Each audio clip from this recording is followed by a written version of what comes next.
Hi folks, Canadian Prepper here. So this is the second in a series of interviews that I did with Marcus from the YouTube channel Fresh Out Life After the Penitentiary. I'm going to post a link to his YouTube channel in the description, so make sure you go and subscribe to his channel, check it out. He discusses basically how to survive in prison. It's interesting just to listen to and to learn a bit about the culture of prison, but it can also benefit you if you ever did get unjustly prosecuted for something, or maybe you just make a split-second decision which lands you in jail. So this is going to be part 2 of the 5-part series, and today we're going to be talking about what prisoners you should potentially look out for in a crap hits the fan situation. Should prisoners somehow manage to get out, if there's a prison break, maybe they're even released, maybe their family or friends break them out, what type of prisoners are potentially the most dangerous in society? That's one of the first questions I asked Marcus, and don't forget, if you want to know more about his backstory and his bio, go check out the first video where he talks all about it.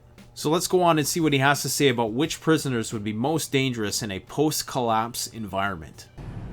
If there was a situation which called for the release of a certain type of prisoner into society, society would have to worry about the individuals who were sociopaths, pedophiles, chomos, rapists, psychopaths.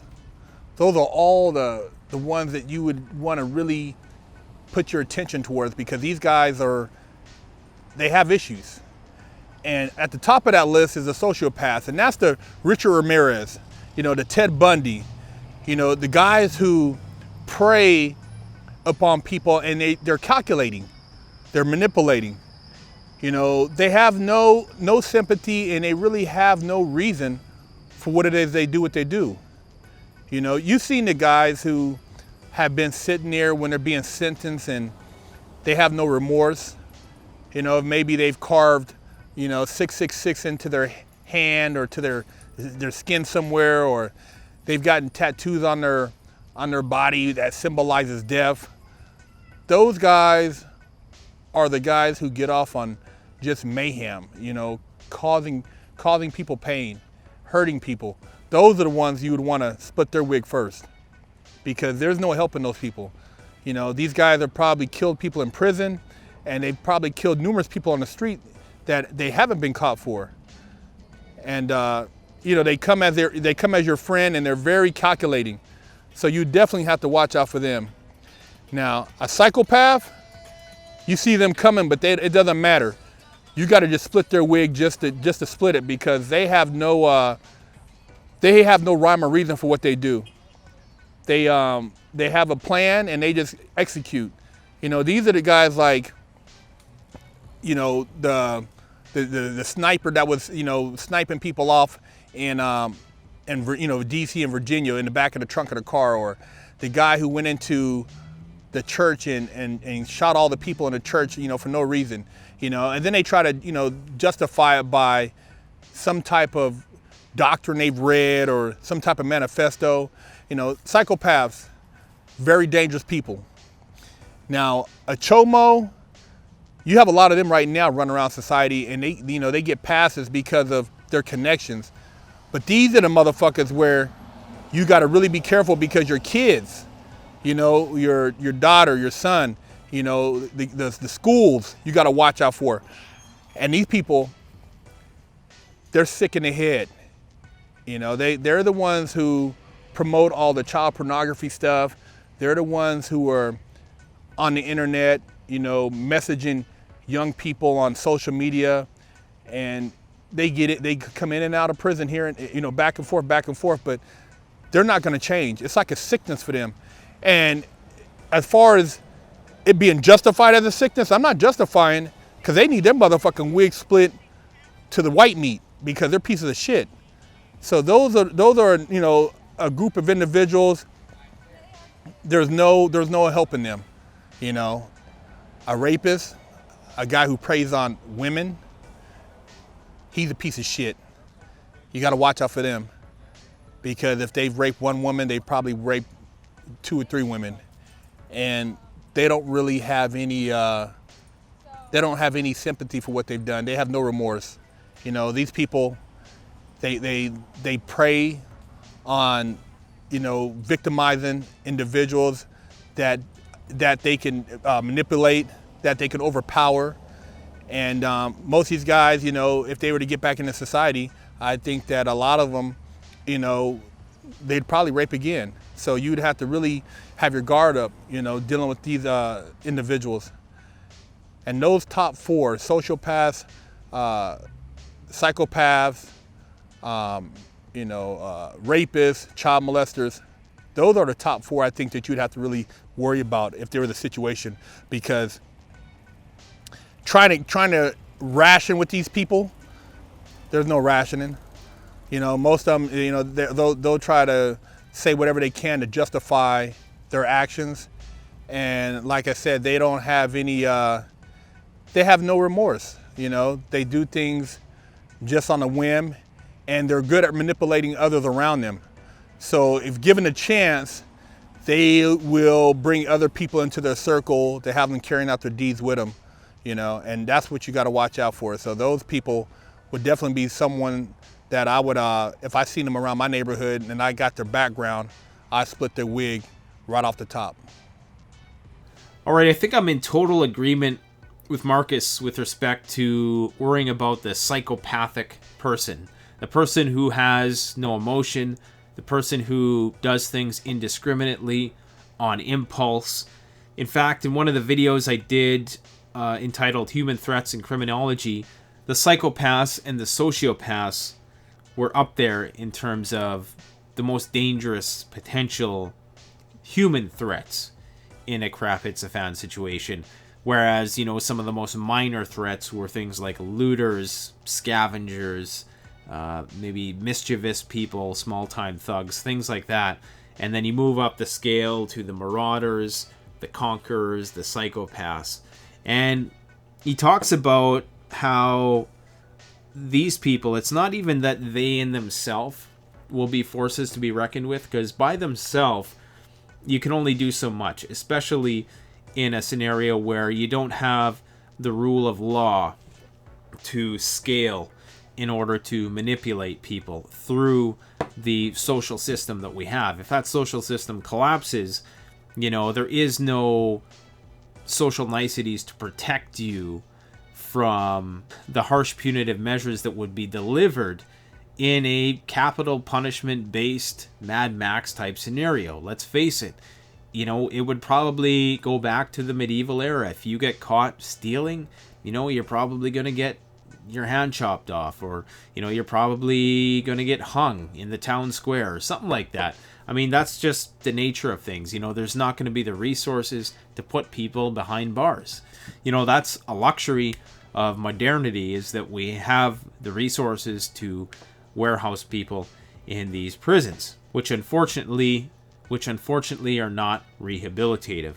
Anyway, so he talks about how it's not the psychopath themselves that you have to worry about. It's the people that they would be able to recruit, because these people are very manipulative. You know, these are the people who get into leadership roles. Marcus is going to talk more about the characteristics of a shot caller, and I don't necessarily think that all shot callers are psychopathic necessarily, but to some degree you have to be very objectivist in the purest sense, in the sense that, you know, you're completely detached from the emotional impact of your actions. You know, you just do what you have to do in order to survive, regardless of the human suffering that you inflict. So yes, the small-time individual thugs who operate maybe in packs of 2 to 5 will be problematic in the short term. It's the conquerors and the psychopaths and the people with the charisma to galvanize a much larger group, the Negans of the post-apocalyptic world, who you really have to worry about in the long term. These are going to be the true forces to be reckoned with, and essentially they're going to be kings of the post-apocalyptic neo-feudal society that emerges after the collapse. He also talks about chomos and sex offenders, and one of the problems with sex offenders, I think, is that at least based on the research that I've read, a lot of sex offenders simply don't offend for fear of legal repercussions. So what's going to happen then if there's no repercussions? Not only are you going to have to keep your children on a tight leash because there's going to be pedophiles running around everywhere, and he does very bluntly say, and I would reluctantly have to agree, that there are some people you're just going to have to put down because they're just going to be a liability. I mean, without the proper psychiatric holding facilities, and that's the other thing, we've only talked about prisons, federal prisons, state prisons. We haven't talked about the psychiatric centers. I'm not talking about, the mental health facilities where people go if they're suicidal or if they're depressed and stuff like that. I'm talking about the places where they hold the real deal psychopaths. A lot of those people in those facilities are so far gone, they need so much medication just to be managed, that a lot of them, there's just not going to be any existence for them post-collapse. And there probably, in my opinion, is going to be some extreme measures taken to ensure that they're not allowed free rein in that sort of environment. In a town near which I live, there's a regional psychiatric facility, which is pretty much like a jail. And a lot of these people have done very heinous things. They're different from the general prison population. So there also needs to be that distinction between mentally ill people who are violent offenders and mentally ill people and violent offenders. So there's a lot of distinctions there as well. Now here's the next question that I asked Marcus. Most people talk about how bad prisoners are or would be in shit hits the fan. Is this presumption overblown?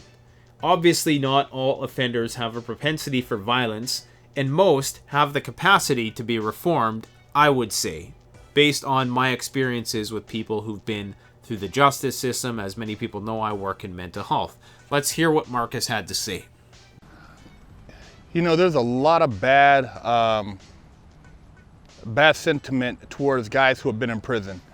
And if shit hit the fan, people are kind of annoyed to want to know what would happen to a lot of the guys getting out. And do they have a propensity for violence? Well, I feel that a lot of it's overblown. You have a lot of people who have gotten in trouble, who have made mistakes. Yeah, maybe they sold drugs. Yeah, maybe they caught a DUI, or they caught a bullshit assault case, or maybe they committed a robbery. But you don't know the circumstances surrounding their charges.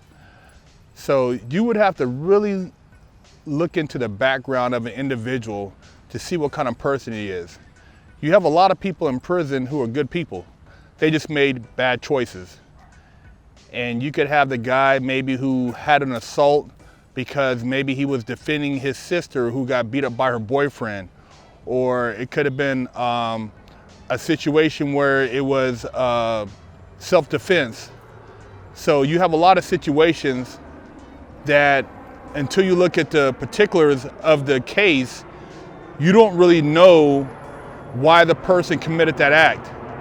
A person selling drugs, they're trying to feed their family. People say, well, go get a job. Well, sometimes it's not all that easy, and even if it is that easy, people hustle, people make things happen, and they do what they got to do to put food on the table.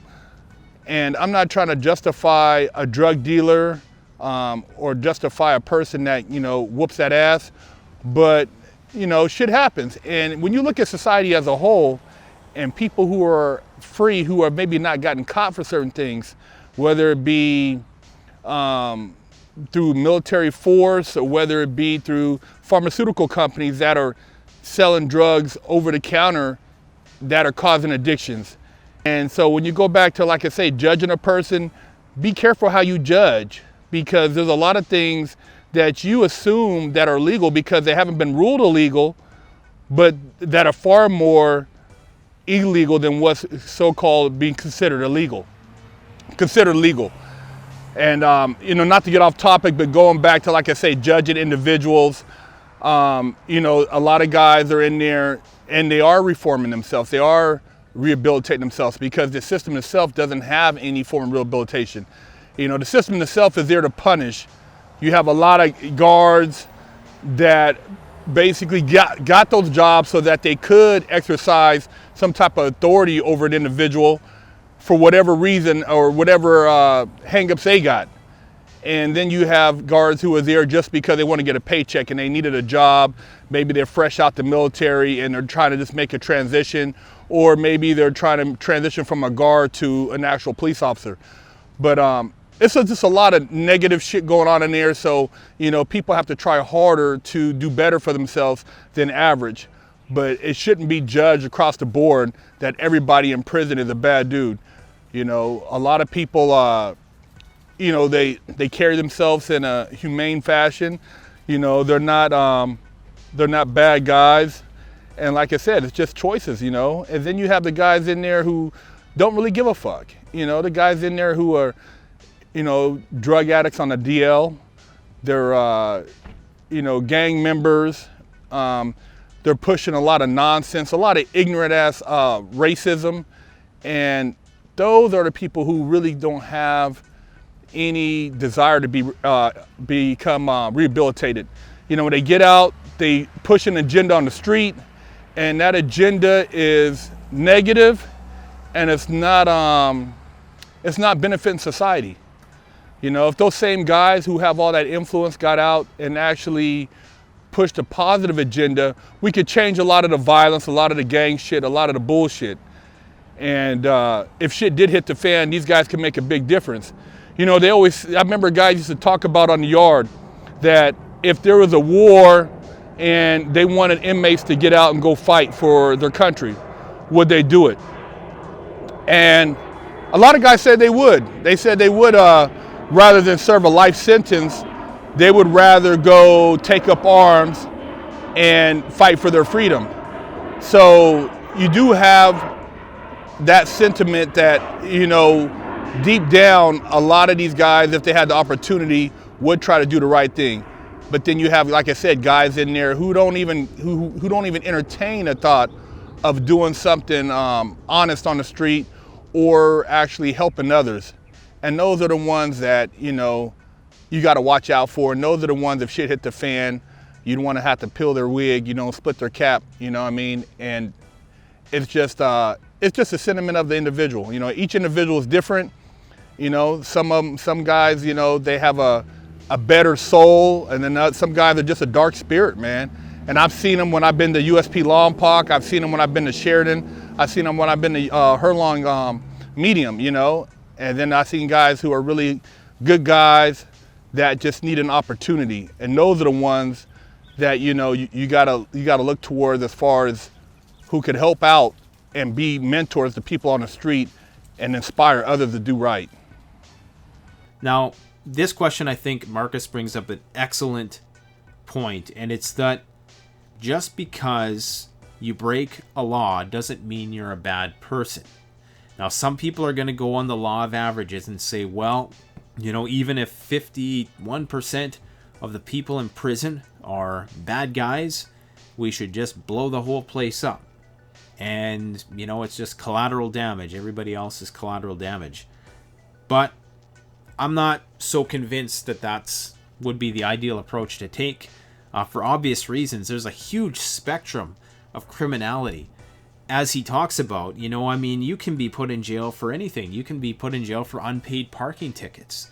Does that mean you should be treated in the same way somebody who raped somebody should be treated post-collapse? Should you be approached with the same degree of apprehension?